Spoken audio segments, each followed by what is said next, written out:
Hello, good evening, everyone, and welcome to 365 Live. My name is Andrew, and I'll be the host for tonight's live sessions. Great to see many regulars joining us tonight. It's been quite a while since I host 365 Live. It's great to be back. So, 365 Live is a platform where we educate everyone on cancer and also to encourage a cancer prevention lifestyle with everyone.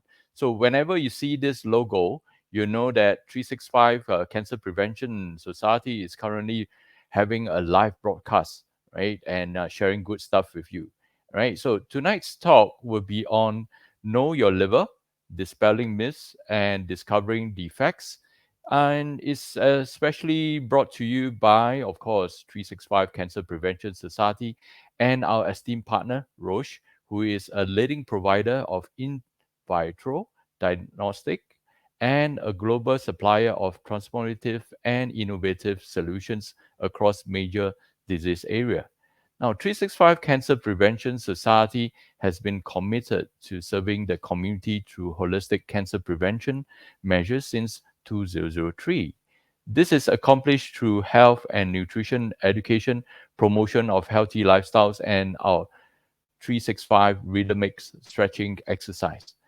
We also provide practical and emotional support and care for our clients and their family members in their battle against cancer through our residential and hospital visitation, counseling services, nutrition consultation, and wellness services. Now, so please like, share, and comment on all our social media pages or platforms for the latest updates on our events and activities. So don't miss out. Yeah, a lot of free stuff. So if any of your friends or family members have not started tuning in for tonight's session yet, get them and tune in now, right? So lots of good stuff that we will have in store for you for tonight. Now, some of the upcoming events I would like to share with everyone would be now 365 has been championing early detections. Everybody knows this, right? Because at early detection saves lives. That's why we have introduced my first screenings, a series of screening campaigns that empowers individuals to proactively take steps towards early detection and a healthier future. Now we are so pleased and so called so heartened by the overwhelming response that we had when we launched our first three screenings early in this year. I mean, in fact, a couple of months ago, and we have so many sign up. So I mean, that's a good sign because everyone wants to have that early detection so that they take the very first step in the cancer prevention. So unfortunately, right, many have still not heard about these screenings, right, and some have not even get access to all these essential screenings, right, due to financial constraints. So help us bridge this gap, right, so that we can send as many of these individuals to be screened. But right now we are kind of a short of funds, right, in making sure that we do as many screenings as possible. So we like to appeal to everyone to support us in this initiative by donating generously so that we can actually, screen as many people as possible. So how do you do that? Simply pick out a phone, scan the QR code that is on screen right now, and to donate. Any amount is fine. The more the merrier, because the more people donate, the more people who can actually screen. So I'll give you guys a few moments to do that. So please donate generously. So and the donation will definitely go a long way in helping a child, a parent, or even a caregiver around you to receive the treatment and support that they need. And of course, the vital early detections that these individuals would have, through signing up for these screenings. And for those who are still interested in signing up for these screenings, mainly, right, mammogram, and also the pap smear, right? Do sign up, right, with us and also give us a call. I mean, to inquire. I mean, if you qualify for these screenings, right? So at this point, I would like to remind everyone that all the information that we shared, all right, at tonight's sessions by the speaker or even by us, 365 CPS, are general information only and are subjected to changes. So do consult your doctor for your personalized and detailed medical advice if you need so, right? So please remind yourself of that, right?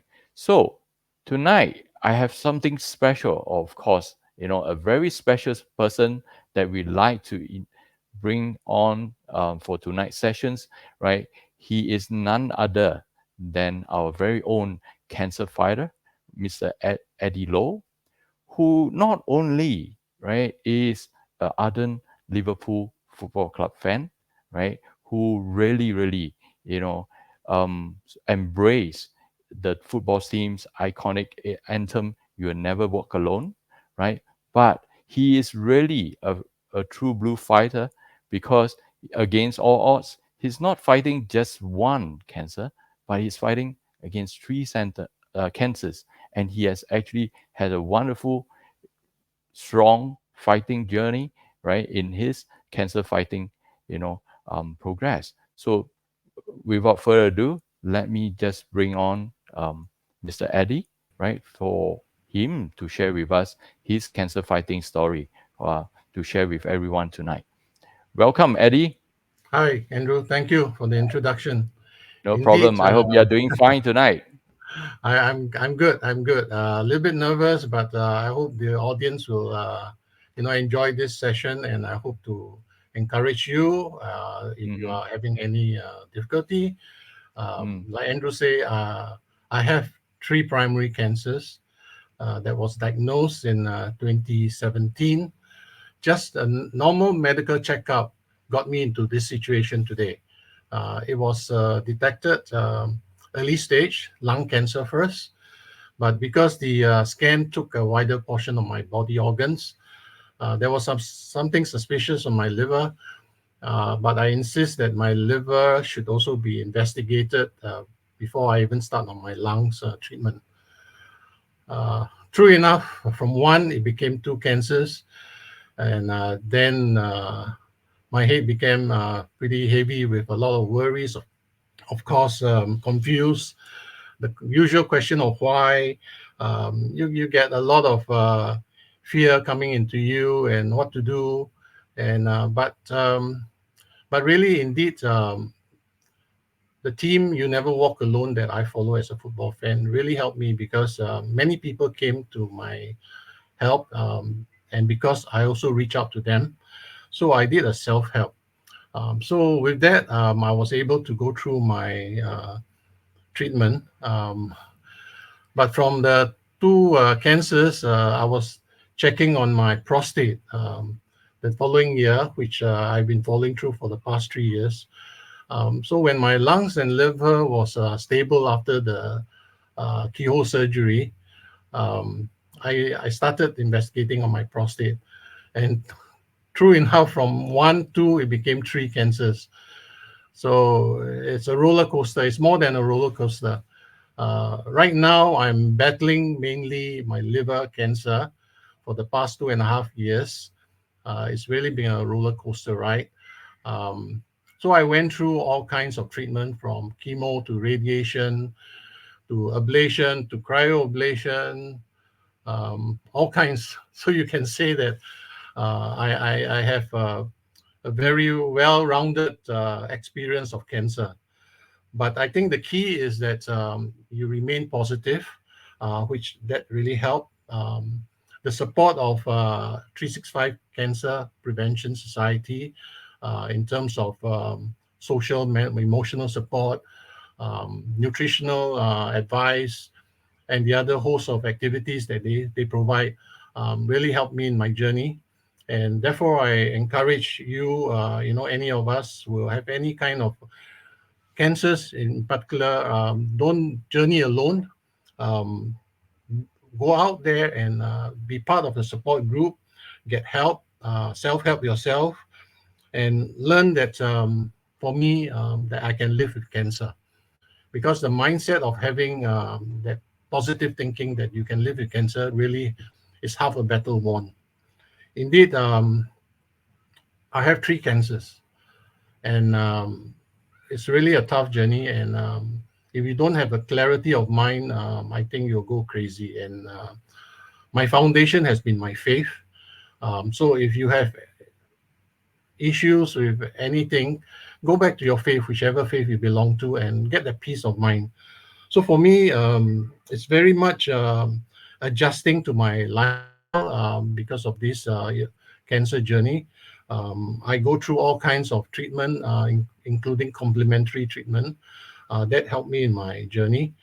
Um, More important is that you need to have a really, as I stress again, the positive mindset, um, the the rest and exercise that you require, that gives you hope that will take you a longer way, and journeying with people. So that kept me going with the support of my family and friends through prayers, and therefore I tell myself I'm writing a new chapter in my life, um, in order to be able to keep myself motivated. Of course, I make changes that I have to do, go for my rehab with the mental attitude of never give up. So don't give up. Find a purpose in your life. Enjoy it. Have a good quality of life. Go for treatment. Um, know your body in that sense, and get the advice from the medical, the doctors, and then do your own research, and then finally make your choice. And indeed, right now, I'm actually going through another roller coaster, making a decision on what to do in my next treatment for my liver. And but in all, never give up. You never walk alone. With friends around you, with the doctors and nurses helping you, and with uh, 365 Cancer Prevention Society that is helping me as well. So yeah. So with that, yeah, if you have any questions, feel free. I'll be around to answer them. Okay, Andrew. Thank you very much, Eddie, for sharing with us your against all odds, so-called, inspiring cancer fighting story, right? We wish you all the best, right, for your onward journey, right, and of course, speedy recovery, and definitely from all of us at 365 CPS, we definitely, look forward to seeing you, joining us at our centers and also be an inspiration to many, many others, cancer fighters or those who are now battling cancer out there, right? You are indeed a true fighter and an inspiration. Of course, we see that happening in many of our lives or the people around us, right? So not many people, would have stood steadfast like you do, right? Because fighting one cancer is already, such a tremendous task, right, to do. But you have three going on for you. So thank you very much once again, for joining us tonight and sharing with us, right? So do hang around. I definitely know you would, and so-called listening in to all the questions that the audience would have tonight about getting to know more about their liver, and also the sharing by our guest speaker tonight, right? Dr. Huang, right? So thank you, Eddie. I'll see you around. Right. So, without further ado, I know some of you are raring to go and saying, hey, when is the guest speaker coming on, and so on. So, right now, right, definitely is my honor and also my pleasure to introduce tonight's speaker, Dr. Daniel Huang. Now, he has so many accolades. I hope I have enough time to get round to it. So, he is a consultant with the Division of Gastroenterology and Hepatology, the Adult Liver Transplantation Program, and the Center for Organ Transplantation at National University Hospital. He's also an assistant professor at the Yong Lin School of Medicine, NUS. So he'll be sharing with us on the topic of Know Your Liver, Dispelling Myths, and Discovering the Facts. So let's all welcome Dr. Huang, right? Thank you very much, Dr. Huang. All right, Hi, welcome. thank you. Welcome to 365 Live, and thank you for joining us tonight and spending your Saturday evening with all of us, including our audience. So, um, please, right before we get to your sessions, I would like to appeal to all the audience. Now, there will be a question and answer session later with Dr. Huang.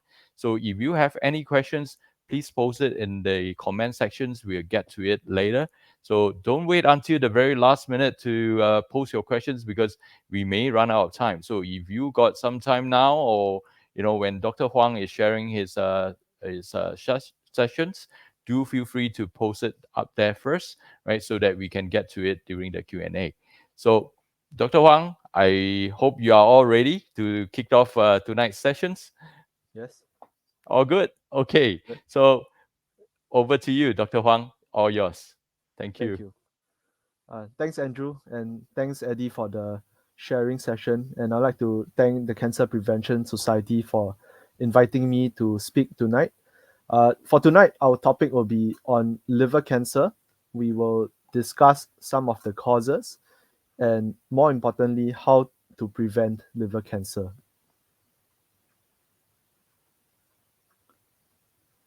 In the last in the last 10 to 20 years, the burden of liver cancer is rising. You can see here in the two maps, the map on top in blue is the number of new cases of liver cancer diagnosed per year. And in the map below, the those in red are the number of deaths related to liver cancer every year. And the darker the color, or the more red the color is, the higher the death rates. And you can see that in Singapore, we are living in the hotspot of liver cancer, both in terms of new diagnosis and in terms of liver cancer deaths. And it's estimated that almost three-quarter of the world's liver cancer diagnosis actually occur in Asia, right? So we Asians are at a higher risk of liver cancer compared to people, say, in Europe or South America or in other parts of the world.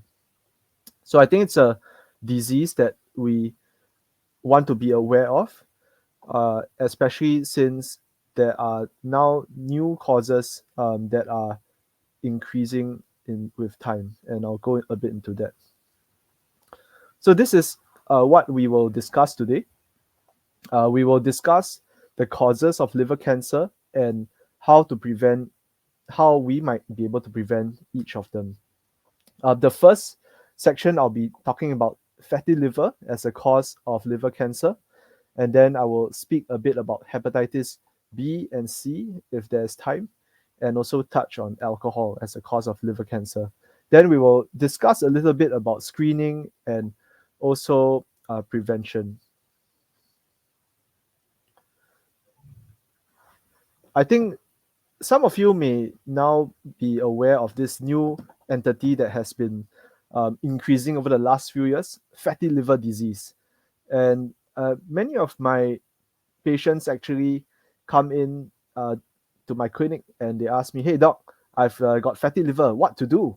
And increasingly, this is a more and more familiar occurrence. I think about 15 years ago, very few people were aware, but nowadays, many people start to realize that they have fatty liver. And you can see that we are also in the hotspot of fatty liver disease. Singapore is in Southeast Asia, and Southeast Asia has a very high prevalence of fatty liver disease. There are estimates that almost 35 to 40% of the adults in Singapore may have fatty liver disease. So that's really, really high. Like if you throw a stone, you have a 30-40% chance of hitting someone with fatty liver disease. So I thought I would speak about a little bit about fatty liver and its natural history and how it relates to liver cancer, because I think everyone gets a bit worried when they find out that they have fatty liver disease. So although 1/3 of the world's adult population has fatty liver, it does not automatically mean that everybody with fatty liver will develop liver cancer or that they will develop cirrhosis. That isn't the case. If not, we have a much bigger problem because 1/3 of adults have fatty liver. So the reality is that only of, let's say, 100 people with fatty liver, maybe 10 to 15% of that subset, they have inflammation in their livers. The other 85%, they've got fat in the liver, but nothing's happening with the fat and they are fine. And they go through life with just fat in the liver and that doesn't do anything to them. But for the 10 to 15% with long-standing inflammation over many years, it's not something that happens overnight, but over many years, hardening sets in. So the inflammation leads to hardening. And a further subset of that, of these patients, go on to develop very extreme hardening. So it's the patients who jump from fat to inflammation and then inflammation to hardening over many years. They start they start to develop cirrhosis, and that simply means a very extreme form of hardening of the liver, and that is a big problem. Cirrhosis leads to things like liver failure or the need for liver transplant. So some of you may have heard some of these terms before. Uh, the other major problem with fatty liver is those people with cirrhosis or very advanced hardening of the liver. Some of these may go on to develop liver cancer every year, and so in people with end stage or very late hardening of the liver, we then ask them to go for liver cancer screening by doing a scan of their liver every 6 months.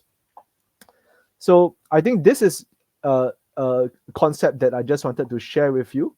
It's not that everybody with fatty liver gets liver cancer, or everybody with fatty liver gets liver hardening.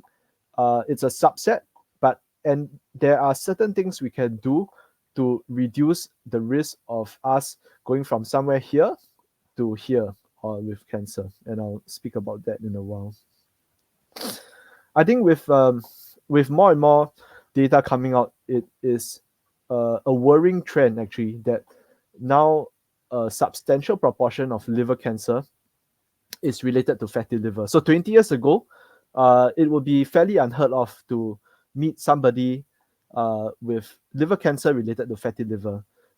Most people would 20 years ago, most people with liver cancer would either have had hepatitis B, hepatitis C, or maybe they used to drink a heavy amount of alcohol, a large amount of alcohol. But these days, increasingly, uh, you may meet people without a history of hepatitis B, no hepatitis C. They don't drink alcohol, but still they get liver cancer. And I think many of these people actually have underlying fatty liver. And we now know that fatty liver is the fastest growing cause of liver cancer, not just in Asia, but worldwide. So here are some studies that we ran in the past. So these data are from 2019. You can see that 40% of the world's liver cancers are still related to hepatitis B. Second is hepatitis C. Third is alcohol. But you can see this group is fatty liver, and this group is rising the fastest among all the different groups. So fatty liver is probably going to be the leading cause of liver cancer in the next 15 years. And I think the same process is happening in Singapore. I think on our transplant waiting list in the past, I think fatty liver cancer used to be at 10%. Now it's climbed in the last decade to about 20 to 20+%. And as the trend goes, it's going to overtake hepatitis B in about 15 years. So this is what we mentioned earlier. Southeast Asia has the highest proportion of liver cancer due to fatty liver. And so this is something that is worrying. And a lot of people have asked me, oh, what is it about Southeast Asia that we're having such high rates of liver cancer from fatty liver? I think it's a combination of factors. As you know, I think our region was not the most prosperous maybe 20, 30 years ago, but in the last few decades, with our economies doing well, with more people drinking alcohol, more people smoking, more people getting heavier and overweight, that's certainly set off a boom of liver cancer related to fatty liver. And I think these factors are something that we really need to start keeping in check. Otherwise, we will literally be faced with like a tidal wave of fatty liver problems or liver cancer problems. So the time actually is now to address these issues, and there are measures that can be done to prevent them.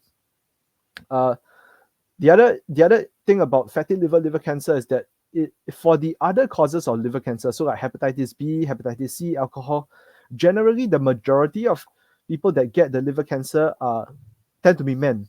But for fatty liver cancer, the females actually get it just as bad as the men. So I think this is something that this is a new concept that we need to be aware of. And in the past, it was thought that if your patient's a lady, then should be fine, no problem with liver cancer. But that is changing. Something also interesting is that sometimes fatty liver jumps to liver cancer even before cirrhosis or end stage hardening takes place. And that's something worrying. And I think that's something that we are working on and doing a lot of research on. And so I think it what it means to the average person is that I think we cannot take for granted that uh, as long as my liver is not end stage, then I won't get liver cancer. So really, it's kind of a wake up call for everybody with fatty liver to just take the steps needed today to prevent problems in the future. So the other common question that a lot of people ask me is, how does the fatty liver related liver cancer develop? And it's a combination of factors. What many people are not aware of is that things like diabetes actually can contribute to the development of liver cancer. And so I think it's for those of us who have diabetes, it's really important actually to get on top of our diabetes control uh, by taking our medications, changing our diets, exercising, and these can actually prevent the cancers from developing in those with pre-existing fatty liver. You see, some of these protective factors include losing weight, right? Weight loss, that's helpful. So if we are if one is overweight, weight loss can certainly prevent progression of our fatty liver. If we're smoking, stop smoking. Smoking is a major risk factor for liver cancer, and not just liver cancer, but actually all cancers in general. Alcohol is a major player for the liver cancer, and a lot of people think that okay, as long as I, drink, I don't go out of control every time I drink, I'll be fine. But actually, the truth of the matter is, um, it's not just about staying in control, but it's long term. It's the concept of long term damage. So if someone has maybe 3 or 4 beers every night consistently, although they don't get drunk, they don't get out of control, but it's the long term little bit chronic amount of inflammation or chronic damage to the liver that really gets it. And for people with fatty liver, those who drink alcohol actually potentiate this process of changing from fatty liver to liver cancer. Okay, let's just skip this part. Okay, so this is like one of the money slides. What can I do to treat my fatty liver? The answer is caloric intake reduction, or basically eat less, right? If so, some people have told me that they find it effective to skip one out of the 3 main meals. To me, it's not really a big deal as to which meal to skip or to cut down, as long as it works for your schedule. I think what is important is something that's sustainable and not something like, oh, I'm going on a diet for like 4 weeks and after that, like, oh, I cannot tahan, rebound, and then it goes back to what it was. So something sustainable long term. And you can see that by cutting down about 30% of our calorie intake every day, that actually reduces liver fat and it improves things like diabetes. What is really important, and I cannot stress enough, is to limit the consumption of fructose enriched beverages. So what's that? That's things like Coke, Pepsi, basically most of the sweetened canned drinks. Another major misconception that a lot of people have is that fruit juice is great for health. The answer is no, fruit juice is not good for health, because what we are drinking when drinking that cup of fruit juice is we are basically taking the sugar of like 5 or 6 apples and then drinking them all at one shot. So that is like a massive amount of sugar. So cut out all fruit juice. If you want to eat fruits, just eat the fruit itself. Don't drink the fruit juice. So weight loss is really important. If your BMI is more than 23, then that means you need to lose weight.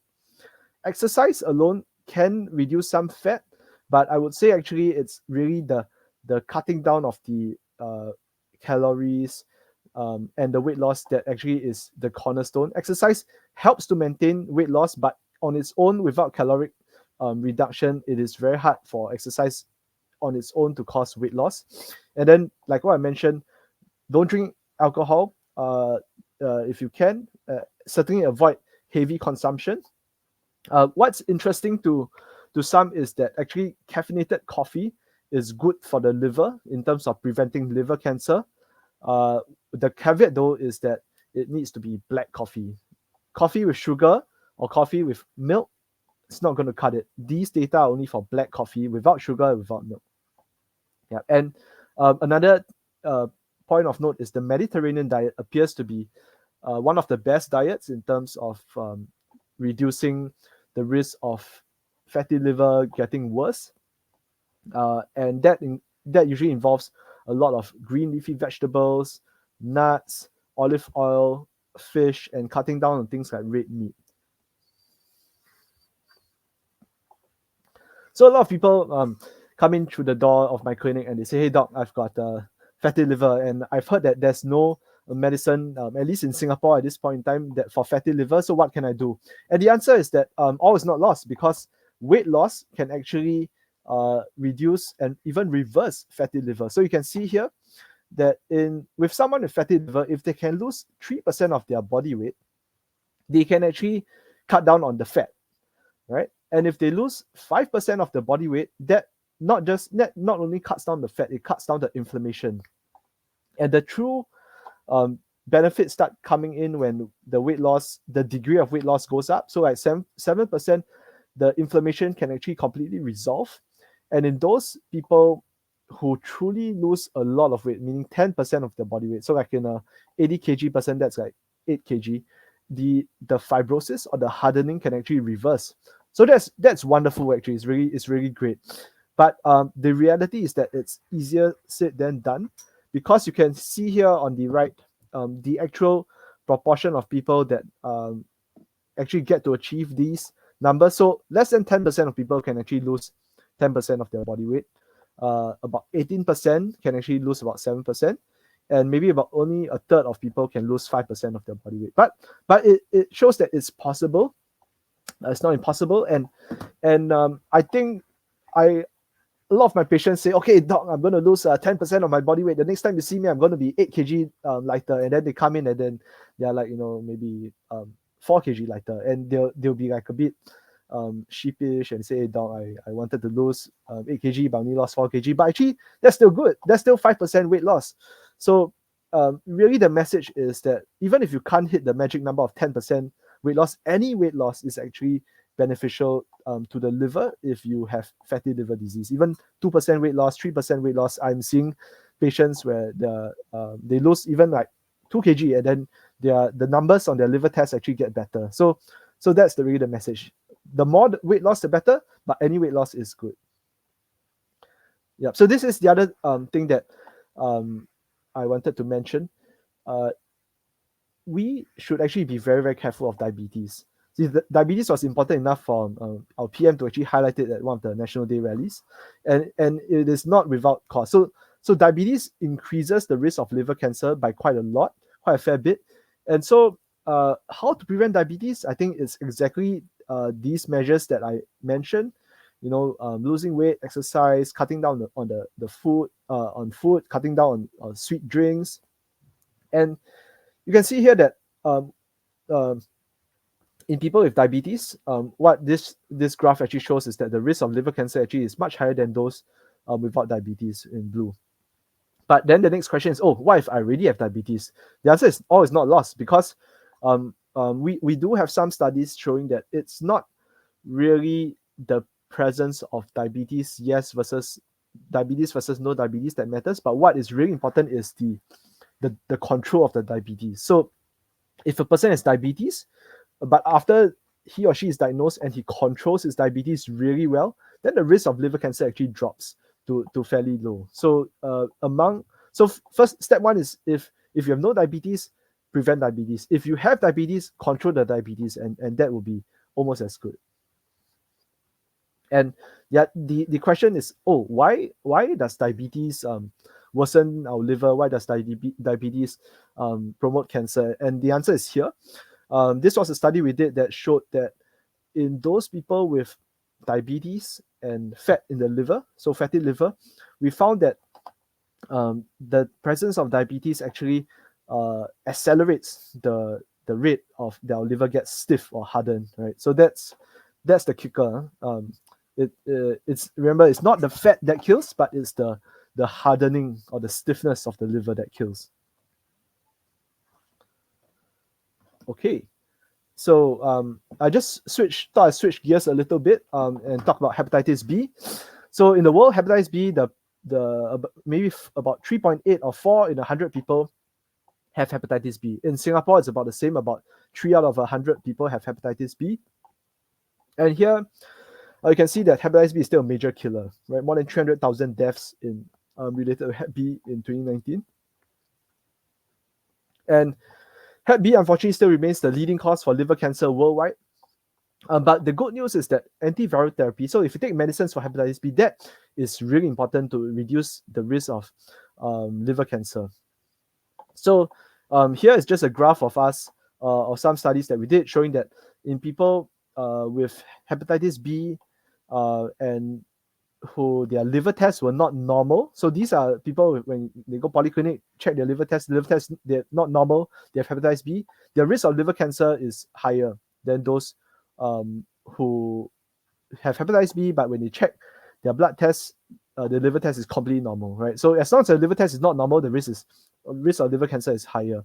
But here what we did was we showed that if we treated these people with hepatitis B and those whose liver tests were not normal, if you treated them with antivirus, actually we managed to reduce the risk of liver cancer in these people by 70%, right? So antiviral therapy is really very effective in reducing liver cancer risk. It doesn't completely eliminate it, but it's really effective. And I think the good news about hepatitis B medications is that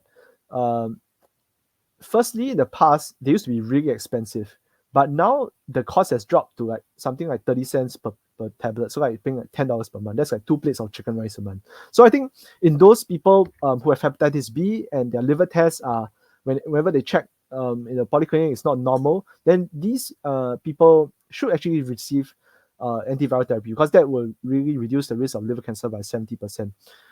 The other thing that's really important for preventing liver cancer is vaccination. So I think the good thing is that Singapore has been having a nationwide vaccination program since 1985. But what it means is that if you are born before 1985, you should at least screen yourself for hepatitis B at least once in your life. Everyone 18 above should be screened once, at least once. It doesn't matter if you think you've been vaccinated or anything before, because vaccination sometimes not 100%. So just go and check once for hepatitis B. You won't regret it. You can do it at a polyclinic, you can do it at a GP or any screening center. That's important.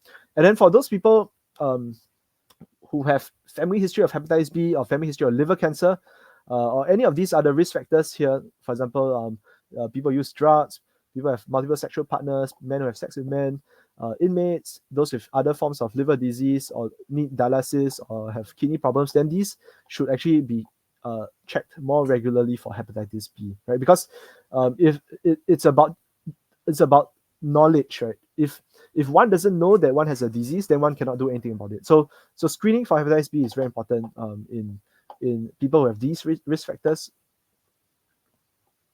All right, and so now I'll just speak about alcohol a little bit. So alcohol, so the volume of alcohol that we are drinking as a society has increased over the last 15 years, right? I think Singapore, doing well economically, and we are also adopting a lot of influences and cultural influences from the West. So more and more people are drinking more. And what is worrying is among women. I think in the past, culturally, women tend to drink less, but now it's more socially acceptable. So more and more women have been drinking, and with the increasing consumption of alcohol, you can see that the volume, the number of alcohol-related liver cancer cases have also increased. And here is some data that we also did for alcohol-related liver cancer. I think the hotspot is more in Europe and also Mongolia. parts of Central Asia, but we are seeing the rates increase in our own nation. And for alcohol, it's quite straightforward in the sense that there isn't a specific treatment for alcohol to help the liver. The mainstay, or rather the only way now actually, is just to stop heavy alcohol drinking. And in those, now the guidance from the Americans state that in those with fatty liver with any degree of hardening, they should just stop alcohol completely, right? So I think that makes it easier, right? And okay, so since this is a talk by cancer prevention, I have to talk about surveillance for liver cancer. So the first question is, who should get liver cancer surveillance?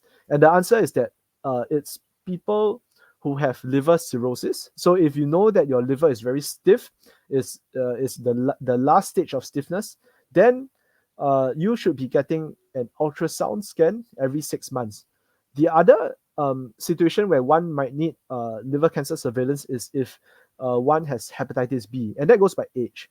So men age 40 and above, they need an ultrasound scan every 6 months if you have hepatitis B. For women with hepatitis B, age 50 and above, then they need an ultrasound scan every 6 months. And why do we do ultrasound scans, or why do we do screening for liver cancer? The answer is because people who undergo screening, the cancers are picked up at an earlier stage. The smaller the cancer, the more likely that doctors in the hospital can do something to cure the cancer, meaning they could either do surgery, do an ablation, meaning burn the cancer, or they could even do a liver transplant. But if the cancer is picked up very late or it has spread, then it may not be possible to cure the cancer. And just one single slide about how liver cancer is managed. If it's small, we do surgery, we can ablate it, or we can even do a liver transplant. If it's intermediate, meaning like kind of in the middle, then the doctors can do procedures called local regional therapy, where X-ray specialist does a procedure under a scan to try to tackle, shoot medicine at the cancer, shoot radiation at the cancer, or burn the cancer. And then when the cancer is advanced, then it's things like chemotherapy, we call it systemic therapy, or even palliative care. But as a Cancer Prevention Society will also agree, prevention is much better than cure. So I've come to the end of the talk, and I think if you've fallen asleep, now is probably a worthwhile time to wake up and listen to these points. So liver cancer is a very devastating disease, but the great news is that it can be prevented. Fatty liver is the fastest rising cause of liver cancer, and Southeast Asia is a hotspot. Weight loss, diet control are effective for reversing fatty liver. It's not easy to sustain the weight loss, but there are great benefits if one can do that. Any degree of weight loss is good, right? It doesn't need to be 10%, of course, but that's ideal. Even things like 2% of weight, 2% of body weight loss, 3% of body weight loss, these all have beneficial effects on the liver. Hepatitis B related liver cancer can be very effectively prevented by antiviral therapy. It slashes the risk of liver cancer by 70% or higher. So those people with hepatitis B and their liver tests are always abnormal, then these people will really benefit from taking antiviral therapy or tablets for hepatitis B. For heavy alcohol consumption is a major driver.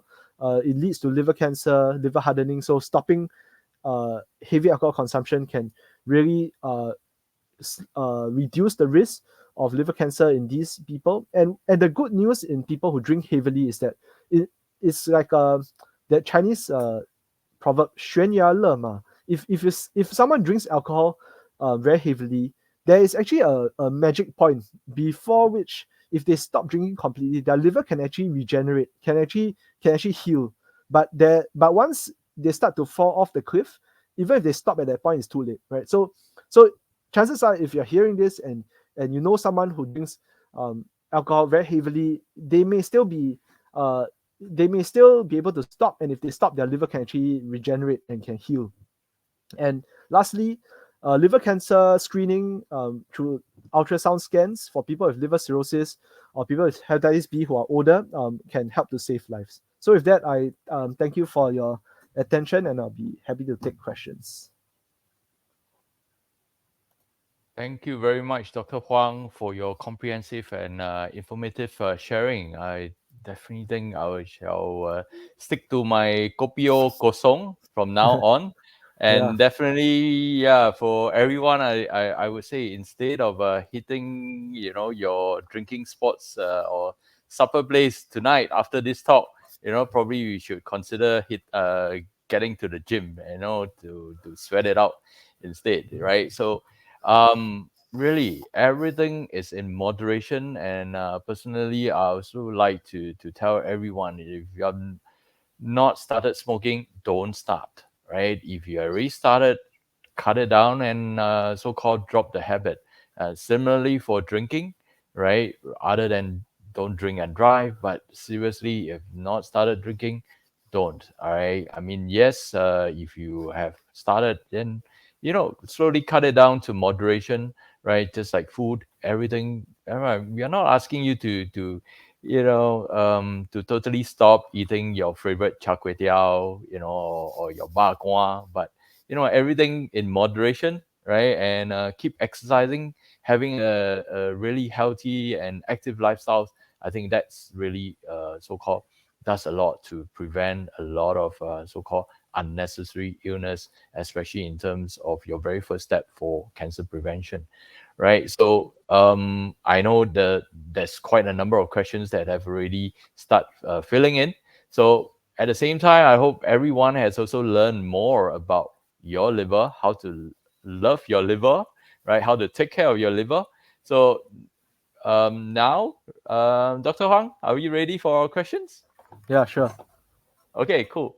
Right. So I think quite a number you have actually covered, but perhaps there are some things that you would like to add on. Say, for example, for Wilson's question, he would like to know how to, know whether his liver is healthy or not. Is there any way to do a self check? Yeah, that's a good question. Mm, Well, I think the simplest way actually is to do what we call a liver function test. It's a blood test that can be done at the polyclinic or the GP, and that's usually a quick and easy screening tool, and probably the best way to start. mm. Okay, cool. So at the same time, wow, these questions we tend to get it very common or often, right? People ask, what kind of supplement can he or she take, to prevent liver cancer, right? That comes from Cindy. Yeah, great question. uh, Coffee, black coffee is very good for preventing liver cancer. But again, I must stress it's kopi o kosong. Yeah? There's no, it cannot be with sugar or with the milk, right? Mm, I mean, some people find it very unpalatable. So I would say minimum no sugar. The milk is up to you. But really, the evidence is for black coffee, 2 cups a day, that is associated with lower risk of liver cancer.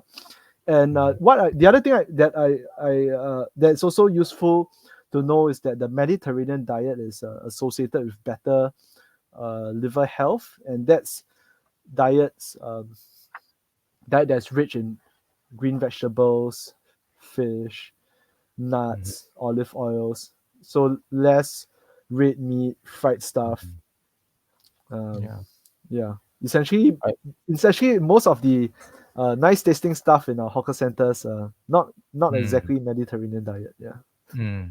More of the whitish, so-called not so colorful stuff, I suppose. yeah, Right. Yeah. Okay. Cool. Well, we have a questions from Johannes. Johannes says, "Can was asking, can Hep B be cured? Because sometimes check in the past shows that there is, and there's an infection, right? It's known as an infection. So can Hep B actually be cured?" yeah. It can actually. Hepatitis B. Many people actually have had hepatitis B in the past, and then I would say around 1% of people with hepatitis B per year actually lose the blood marker for hepatitis B. So in that sense, yes, hepatitis B can actually be cured, not really by taking medications though. It's just a very slow process where eventually over time a substantial proportion of people actually lose their hepatitis B S antigen. The thing is that in many patients we cannot wait for this to happen because majority actually don't lose it over time. And some people actually run into problems over many years because from the long-term inflammation from hepatitis B. So, but it is not uncommon to have someone say, "Oh, I've had hepatitis B 20 years ago," and then when I check it again, like this year, then I find, hey, there's no more hepatitis B. So it does happen. Mm. Okay, thank you, Doc. So, Doc, is fatty liver disease, or so-called, in a sense, hereditary? That means passed on from the parents and all. That's a really good question and high level question. And we actually did some research into that. The answer is that uh, it's if a family member, a first degree family member, meaning a father, mother, or brother or sister, had the advanced form of fatty liver disease, so the cirrhosis, what I mentioned, then that Mm. is heritable. Meaning to Right. say that if you have if your parent had fatty liver and cirrhosis, then maybe you should actually be screened for that because that Mm. form may have some genetic component. Mm. High risk, high chances, right? I suppose. Yeah, and Mm. it's sometimes heritable is not. It may not just be the genes; it might be the environment. So you see, if a family lives together, they tend to eat the same food. Yeah. Maybe Suffer adopt a similar. together, Yeah, exactly. Yeah, raise Newton Hawker Center together. together every night. So it's many factors, not just the genes. Okay, cool. So, question from Daryl. It was asking, any food that improve the health of the liver, since it's an important organ and all. I think we have covered that quite a bit, as Dr. Huang says, Mediterranean diet, right? Then we also talk about, kopi o kosong, that Oh, helps, to wash one it point out. that I Yeah. forgot to add with Mhm. Mm. regard to that. So, uh, I think a lot of people may be taking traditional medicines or herbs or Mm. supplements, because like maybe their friends pass them some supplements and say, hey, this one the sensei say good for liver. Uh, Yeah. I Detox the would liver, I suppose they say. detox the liver. Yeah, I would actually caution against that because Mm. uh, there are many drugs that are harmful for the liver. Too And harsh, I suppose. yeah, yeah, and actually every year we are typically having to do a liver transplant for someone from traditional medicine related liver failure. So Nice.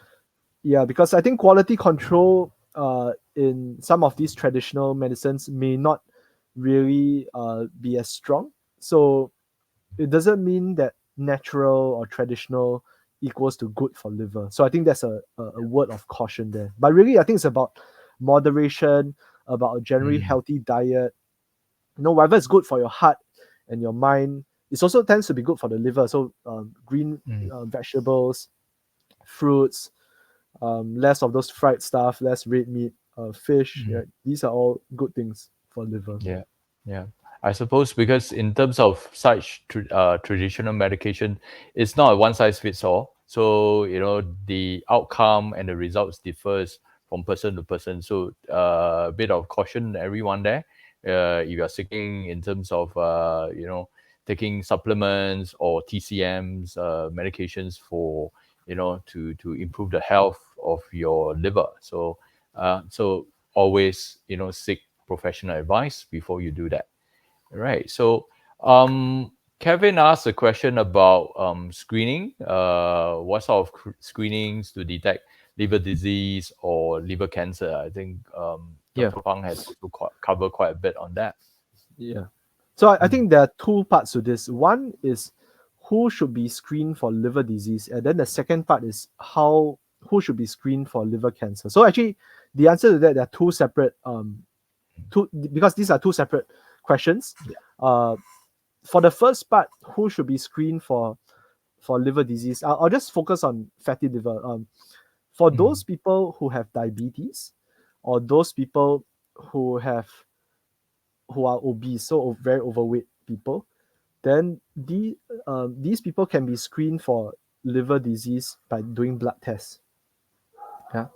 Um, everyone should be screened for everyone aged 18 and above should be screened for hepatitis B at least once in their life. So if you have never ever checked yourself for hepatitis B, then please do so, because 3% of our population has it, is completely asymptomatic, and you wouldn't know that you have it unless you actually check.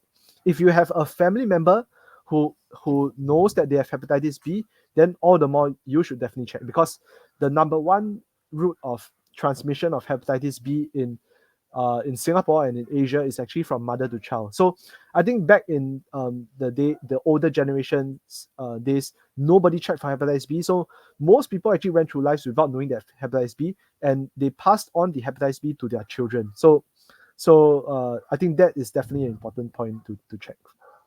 Okay, sure. Thanks, Doc.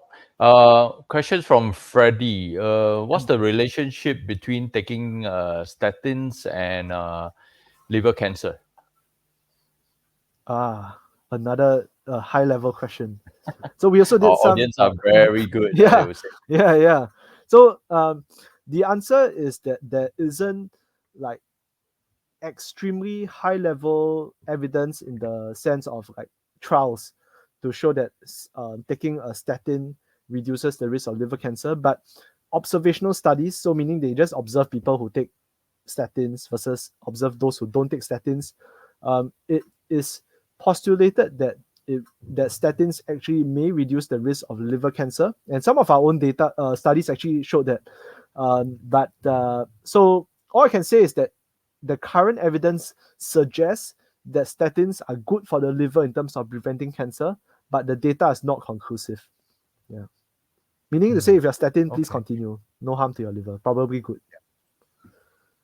Okay. So another drug-related question from William is Vemlidy the best antiviral drug for Hep B with cirrhosis? I hope Uh, I got that right. yeah. Uh, okay, there are three good drugs for hepatitis B cirrhosis. Vemlidy certainly is probably the most potent in terms of reducing the virus in the blood. But I would say that the other two are also reasonable alternatives. Although maybe they maybe differ by a couple of like small percentage points. Any of the three are good. Yeah, but Vemlidy, yes, very good. Hmm. Okay, we have a food-related question that comes from Lily. She's asking, is red yeast rice supplement okay for fatty liver? Oh, I'll be honest with you, and I tell you, I have no idea what red yeast rice supplement is. Yeah, so I can't Okay. comment on that. Yeah. Yeah, Lily, I would suggest probably you can book a session with our dietitians. We now offer 3 free dietetics consultations for members of public, right? With our dietitian. So you would like to find out more about, how to manage your diet and all, or to speak to a dietitians. Yeah, do drop us a line or book a session via our website, right? So you can actually have that conversation with our dietitians, right? So we have another question actually from Kevin, but I think Kevin, your question seems to be a bit too personal or related to your own condition. I would suggest that you probably have to take it up with your own family doctor or even the physician that did the fibroscan or so-called a specialist that you are seeing, right? Rather than sharing it openly here. As I mentioned earlier, right? We try not to do any too personalized consultation here because it's shared in a very public so-called manner, right? So sorry about that, Kevin. So you probably have to go and see your doctor to take it up with them in terms of those readings that you are mentioning. Right. So probably we'll take the last question before we end the sessions and call it for the night. Last questions would come from Angie. So, can a liver cirrhosis patient opt for a liver transplant, Dr. Wang? Yeah, certainly. I think uh, so. That's a important question, but there are many layers to that. Uh, Liver transplants are done for people with cirrhosis, but I think in very specific situations. And so I think this is probably an area where you need to actually consult a liver specialist directly, and he or she will be able to guide you as to whether a transplant is a good idea or not a good idea in that situation. Mm, that's right. Always see But your but primary transplant, physician. Always. Mm, yeah, but transplant is one of the potential treatments for cirrhosis. mm. Okay. Thank you very much, Dr. Huang. And of course, thank you everyone for your wonderful and very insightful, knowledgeable questions that you have for us tonight. You guys always start slow, right? As everybody chip in, I can see everybody get excited, and that's where the questions all start coming fast and furious. And Dr. Huang is really, 见招拆招, literally all the questions. I think he's so zai to answer everybody's question. So thank you very much, Dr. Huang, for really sharing with us and your insights, and also answering all the questions from the floor from our very chatty audience. Right. So once again, on behalf of 365 CPS, thank you very much, Dr. Huang, for being with us tonight, and we'll definitely look forward for to invite you once again for our other sessions that we have planned for in the future. And at the same time, for you to continue, right, to really, support and also care for your patients in the fight against liver disease and also liver cancer. Thank you very much, Dr. Huang. Thank you. Thank you. All right. So before we close tonight's sessions, I would definitely like to get some feedback from everyone, because everyone is so enthusiastic, right? So we would love to hear more from you.